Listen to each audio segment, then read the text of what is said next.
Hello everyone, स्वागत है आप सभी लोगों का एक और नए वीडियो लेक्चर में। इस वीडियो लेक्चर में हम लोग देखने वाले हैं यूटेट के प्रीवियस ईयर के क्वेश्चंस जो रहेंगे सीडीपी पेपर 1 के लिए।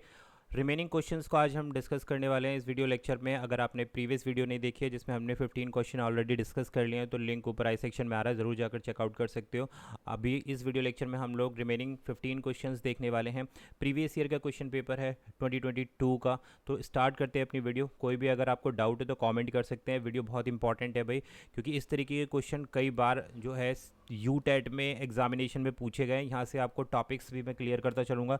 प्रीवियस वीडियो ज़रूर जाकर देख लेना क्योंकि वो बहुत ज़्यादा यूज़फुल रहेगी आप लोगों के लिए। यहाँ पर हम रिमेनिंग 15 क्वेश्चन को डिस्कस कर रहे हैं, तो स्टार्ट करते हैं without wasting any time. Telegram पर ज़रूर कनेक्ट कर लेना, शिक्षा फॉर नौकरी को लिंक वीडियो को डिस्क्रिप्शन में मिल जाएगा। तो क्वेश्चन नंबर 16 बोलता है, यदि किसी बच्चे में प्रशिक्षण के बाद भी किसी ज्ञान या अन्य कौशल को प्राप्त करने की जो क्षमता होती है वो क्या किस चीज़ को दर्शाती है। ऑप्शन ए बोलता है बुद्धि को, अभिक्षमता को, रुचि को या अभिवृत्ति को। तो क्वेश्चन इंग्लिश में भी देख लेते हैं कि अगर कोई चाइल्ड है उसमें कैपेसिटी है किसी भी चीज़ को एक्वायर करने की, ग्रहण करने की, किसी भी स्पेसिफिक नॉलेज को या फिर किसी भी कौशल को ट्रेनिंग के बाद में, तो वो किस चीज़ को इंडिकेट करता है, इंटेलिजेंस को, एप्टीट्यूड को, इंटरेस्ट को या फिर एटीट्यूड को। तो भाई इस तरीके की जो क्षमताएं होती हैं जो आफ्टर ट्रेनिंग मिलती हैं तो उसको हम बोलते हैं एप्टीट्यूड, अभी क्षमता को। Option number B. ये बहुत आसान सा क्वेश्चन था भाई जो पेपर 1 सीडीपी में डाला गया था।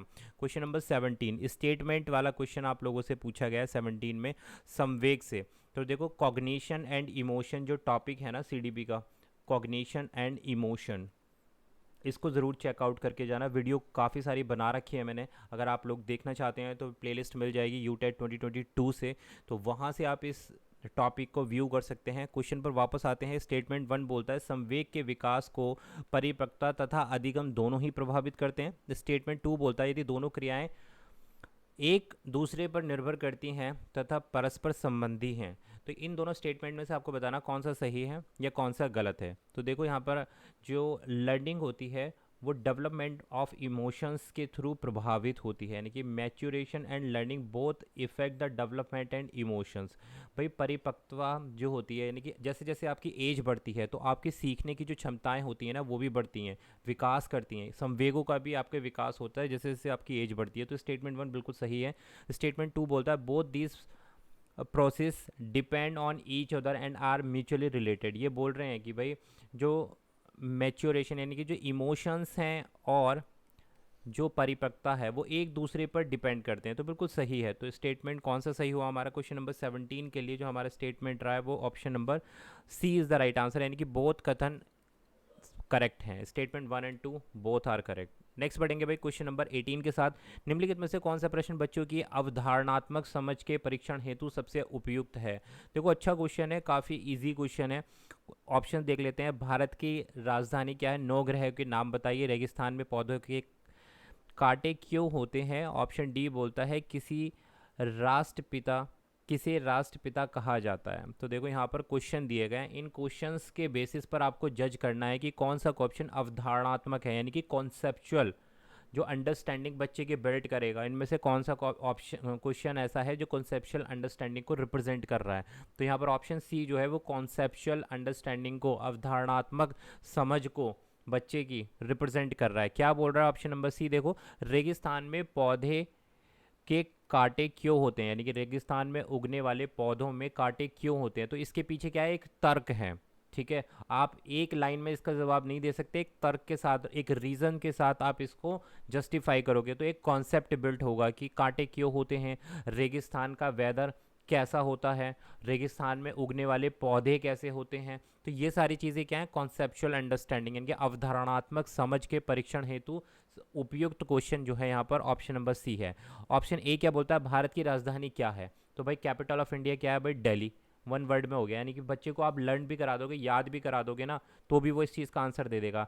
कौन से 9 प्लैनेट हैं? ये भी लर्न वाला क्वेश्चन हो गया कि आप इसको लर्न करा सकते हो बच्चे को। Who is called the father of the nation, कि फादर ऑफ द नेशन कौन है, तो ये भी आप इसको लर्न करा सकते हो। उसके पीछे कोई भी कॉन्सेप्ट नहीं है, केवल एक नाम बता दिया जाएगा कि भाई ये चीज़ें ये हैं, तो वो कॉन्सेप्चुअल अंडरस्टैंडिंग को रिप्रेजेंट नहीं कर रहा। तो ऑप्शन सी कर रहा है। तो 18 के लिए C is the right answer. निम्नलिखित में से आप किस बच्चे को सृजनात्मक कहेंगे?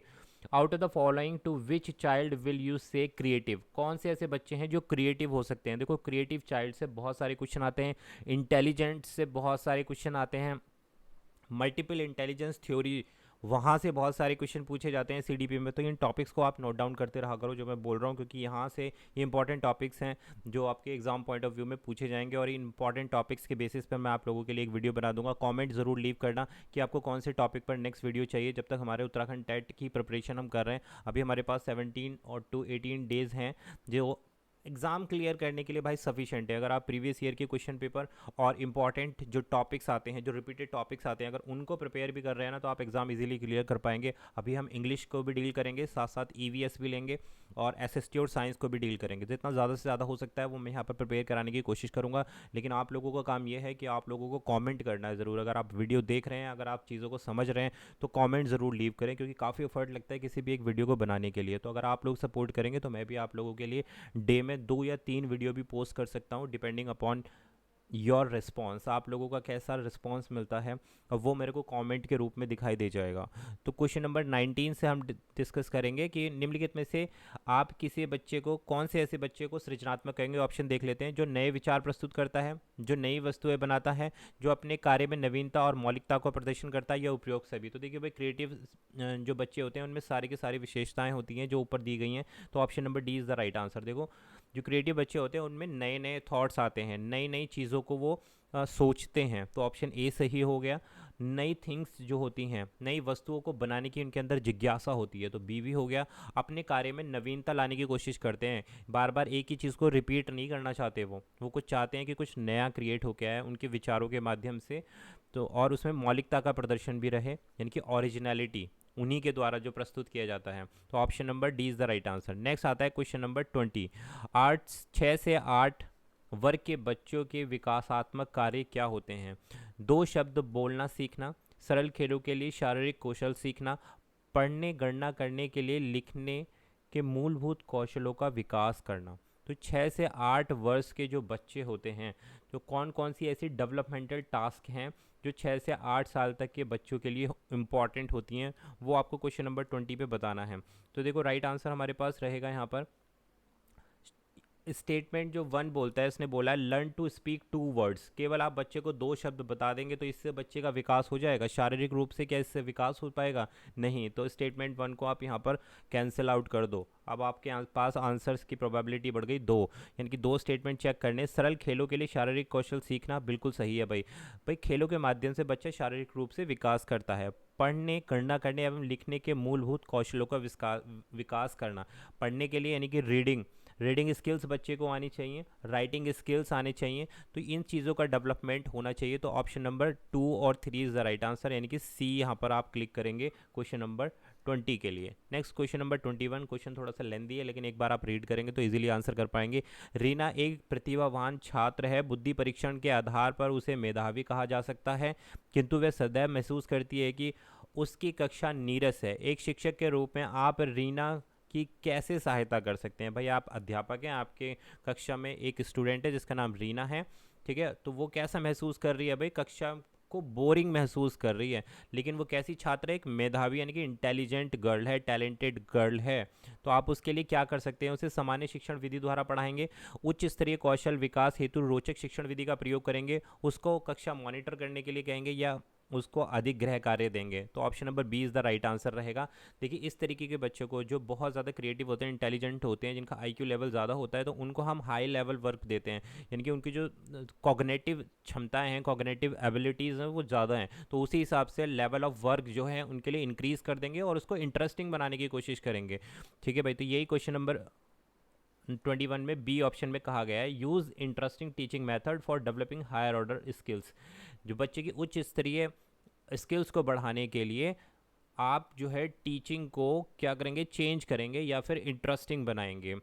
कैसे इंटरेस्टिंग बना सकते हैं? एक्टिविटी के माध्यम से, या फिर वाद विवाद प्रतियोगिता कराकर, या फिर आप बच्चे के साथ डिस्कस कर, या फिर उसके साथ के जो भी अदर स्टूडेंट हैं उनमें आप ऐसी एक्टिविटी के माध्यम से उनको एंगेज करने की कोशिश करेंगे, जिससे कुछ नई स्किल्स वो सीख सकें। तो option B is the right answer. देखो, गृह कार्य देकर कभी भी टीचिंग को इंटरेस्टिंग नहीं बनाया जा सकता, ये एक बर्डन का कार्य करती है। मॉनिटर बनाकर आप बच्चों में रुचि डेवलप नहीं करेंगे, भाई वो सीखने की क्रियाएं तो सब बंद कर देगा अगर उसको मॉनिटर वगैरह बना दिया आपने। सामान्य शिक्षण विधि द्वारा आप इन बच्चों को डील नहीं कर सकते, इसलिए option number B is the right answer. Next question number 22, विद्यार्थियों में टीम भावना के विकास में निम्नलिखित में से किस प्रकार का वातावरण सहायक होगा? विच of the following environment will help in the development of the team spirit among the student? प्रतिस्पर्धा आप कराएंगे बच्चों में तो तब टीम स्पिरिट आएगी, यानी कि सहयोग की भावना आप किस तरीके से बच्चों में डेवलप कर सकते हैं, कौन सी गतिविधि के माध्यम से? आप कंपटीशन कराएंगे बच्चे में, या फिर सहयोग की भावना से, या फिर इंडिविजुअलिस्टिक व्यक्ति परख के माध्यम से, या फिर अनुशासित डिसिप्लिन्ड कर गए बच्चे? तो right answer option number B, सहयोगात्मक विधि के द्वारा आप क्या कर सकते हैं भाई, किसी भी स्टूडेंट में टीम स्पिरिट की भावना को जगा सकते हैं या फिर डेवलप कर सकते हैं। सहयोग मतलब जैसे दूसरे स्टूडेंट के साथ में मिलकर किसी भी कार्य करना, एक ग्रुप बना दो, उस ग्रुप में 5 स्टूडेंट आप असाइन कर दो, उन पांचों से कहो कि आपको एक टास्क अचीव करना है, तो वो पांचों मिलकर जब जिस चीज़ को पूरा करेंगे तो वो क्या कहलाएगी? टीम स्पिरिट कहलाएगी। तो वही हमें डेवलप करना है, ये कैसे होता है? सहयोग के द्वारा होता है। नेक्स्ट क्वेश्चन नंबर 23, कक्षा शिक्षण के दौरान निम्नलिखित में से कौन सी चीज़ सुनिश्चित की जानी चाहिए? During the classroom teaching which of the following should be ensured? क्या आपको इंश्योर करना चाहिए कि भाई डिजिटल यूज़ ऑफ टीएलएम का यूज़ करना है, आईसीटी का यूज़ करना है, या फिर teaching according to the individual differences, या फिर व्याख्यान विधि का प्रयोग करना है? तो देखिए भाई, हमेशा ध्यान रखना, जो व्यक्तित्व विभिन्नता होती है, यानी कि इंडिविजुअल डिफरेंसेस होते हैं, हर एक विद्यार्थी दूसरे विद्यार्थी से अलग होता है, तो हर एक विद्यार्थी के हिसाब से एज ए टीचर आपको पढ़ाना है। ऐसे नहीं कि सामान्य रूप से आप पढ़ा के चले आए, बच्चों ने समझा नहीं समझा, आपको कोई फ़र्क नहीं पड़ रहा, ऐसा आप करेंगे तो ये कोई टीचिंग हुई नहीं। ये क्या हो गया भाई? ये तो बस एक गैर जिम्मेदाराना चीज़ हो गई। अब जैसे आप लोग हैं, समझ रहे हैं, हो सकता है बहुत सारे बच्चे जो है एक एग्जाम्पल के थ्रू कनेक्ट ना कर पाए, जो भी मैं एक एग्जाम्पल दे रहा हूँ, हो सकता है उनको दूसरे एग्जाम्पल की ज़रूरत हो, या फिर हो सकता है कि बच्चे एक बार पढ़ के ही, बहुत सारे आप लोगों में से ऐसे होंगे कि इस क्वेश्चन को पढ़ के आप इजीली अंडरस्टैंड कर रहे होंगे, तो सबका लेवल ऑफ अंडरस्टैंडिंग अलग अलग होता है, तो इसलिए हर एक बच्चे को उसके अकॉर्डिंग जो है टीचिंग दी जानी चाहिए। तो यहाँ पर क्या है? Option number C is the right answer, teaching according to the individual differences, option number सी।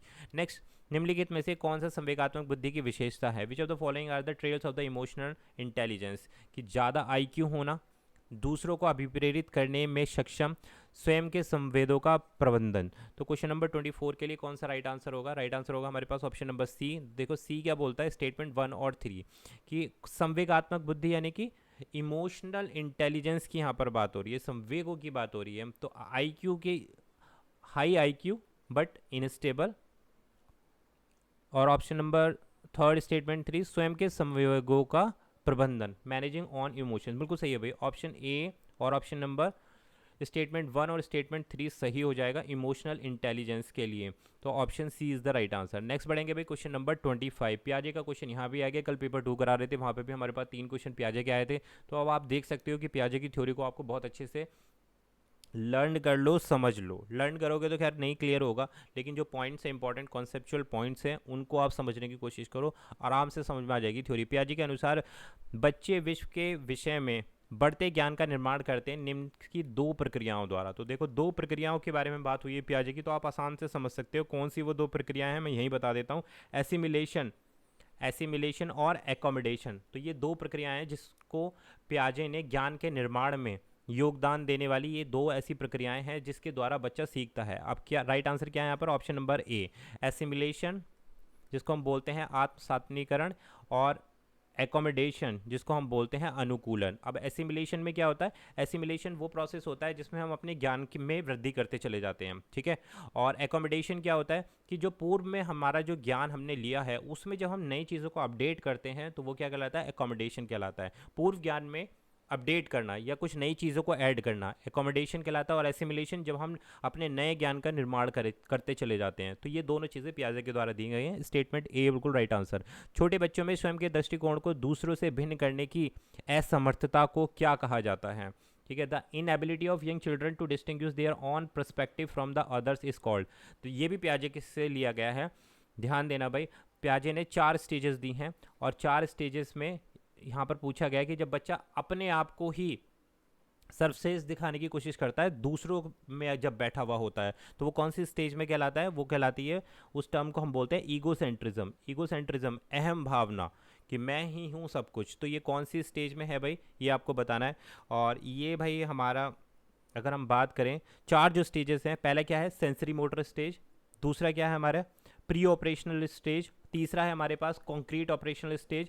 तो जो ईगो सेंट्रिज्म है वो कहाँ आता है भाई? प्री ऑपरेशनल स्टेज, यानी कि दूसरे चरण में आता है पियाजे के अनुसार, जिसमें बच्चे की एज कितनी होती है भाई? जब बच्चा 2 साल से ऊपर का हो जाता है। सेंसरी में क्या होता है? बर्थ से 2 साल का होता है, 2 साल से जब ऊपर का हो जाएगा तब ये हमारे पास ईगो सेंट्रिज्म आएगा। और इसी में एक चीज़ और ऐड कर देता हूँ, जो इरिवर्सिबिलिटी होती है। इरिवर्सिबिलिटी का मतलब कि बच्चा जो है ये नहीं सोच पाता कि कोई अगर प्रक्रिया हो रही है तो वो क्या प्रक्रिया वापस भी हो सकती है। जैसे इलास्टिसिटी, अगर हम रबड़ को स्ट्रेच करेंगे और उसको छोड़ देंगे तो वापस अपनी पोजीशन में आ जाएगा, लेकिन बच्चा सोचता है अगर हमने इसको एक बार खींच लिया तो उसके बाद ये दोबारा अपनी शेप में नहीं आ पाएगा। तो ये क्या प्रिंसिपल ऑफ इरिवर्सिबिलिटी होता है। तो इस चीज़ को बच्चा समझ नहीं पाता इस स्टेज में, तो ये भी यही पूछा जाता है।